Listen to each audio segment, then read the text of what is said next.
Dobry wieczór, nazywam się Agata. Jesteśmy na 4. Międzynarodowym Polskim. Impreza jest wspólna.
Zaplątany sam w sobie, trochę egoistycznie, siedzę, nic nie robię.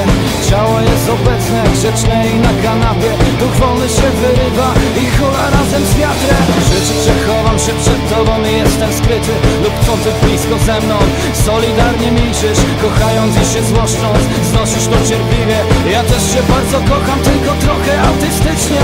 Wiem o tym wszystkim, ty chyba też wiesz. I choć nie płaczę przy tobie, coś między nami jest. Uśmiecham się do siebie, trochę tajemniczy. Znów pytasz, o czym myślę, odpowiadam, że o niczym. Ej, ej,